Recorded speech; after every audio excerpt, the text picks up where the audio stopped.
మనందరం సాధారణంగా ఫీల్ అయ్యే ఒక ఫీలింగ్ ఏంటో తెలుసా? అదే ఒంటరితనం. అందరిలో మనం ఉన్నా సరే మనకి ఏదో ఒక లోటు అన్నట్లు, ఏదో లోపల ఒక ఖాళీ ఫీలింగ్ ఉన్నట్లు మనందరికీ అనిపిస్తూ ఉంటుంది. కానీ ఈ ఒంటరితనం నీ జీవితాన్ని అస్సలు ఆపలేదు. ఇది నీకు ఒక అవకాశం, నిన్ను నువ్వు కనుక్కోవడానికి. రండి, ఈ వీడియోలో మిమ్మల్ని మీరు మార్చుకోవడానికి, మీ ఒంటరితనం నుంచి మీ లైఫ్లో చేంజ్ తీసుకొచ్చే వీడియో ఇది. ఖచ్చితంగా వీడియోని లాస్ట్ వరకు చూడండి. నచ్చితే లైక్ చేయండి, షేర్ చేయండి. అండ్ మీ ఫ్రెండ్స్ ఎవరైతే ఉంటారో ఒంటరిగా ఫీల్ అయ్యే వాళ్ళకి ఈ వీడియోని షేర్ చేయండి. ఒక 24 ఏళ్ళ అమ్మాయి, ఆమె హైదరాబాద్లో ఒక ఐటీ కంపెనీలో ఉద్యోగం చేస్తుంది. కానీ ఆమె జీవితంలో ఒక సమయంలో ఆమెకు అందరూ దూరమైనట్లు అనిపించింది. ఫ్రెండ్స్ ఏమో బిజీ, ఫ్యామిలీ ఏమో దూరంగా ఉంటుంది. ఆమె రాత్రుల్లో ఒంటరిగా కూర్చొని ఏడ్చేది.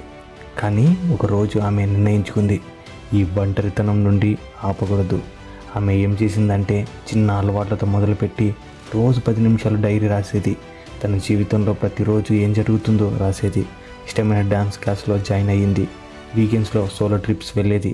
తిరుపతి, అరకు, సింహాచలం ఇలా ఎన్నో ప్రదేశాలు తిరిగేసేది. 6 నెలలలో సుమ కొత్త స్కిల్ నేర్చుకుంది, కొత్త ఫ్రెండ్స్ని కూడా సంపాదించుకుంది. మరియు ముఖ్యంగా తనలో తాను ఆనందాన్ని కనుగొనింది. ఇది ఒక సుమ కథ మాత్రమే కాదు, చాలామంది ఒంటరితనాన్ని అవకాశంగా మార్చుకున్నారు. ఉదాహరణకు నా ఫ్రెండ్ కిరణ్, అతను ఒక ఫెయిల్ బిజినెస్ తర్వాత డిప్రెషన్లోకి వెళ్ళాడు.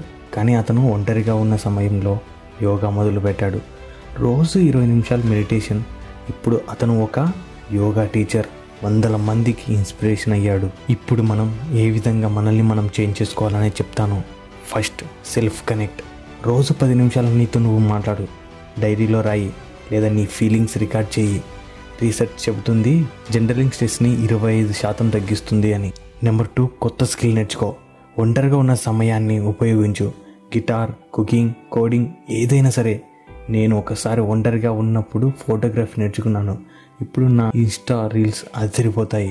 ఇలా మనం ఏదైనా సరే ఒక కొత్త స్కిల్ని నేర్చుకోవాలి.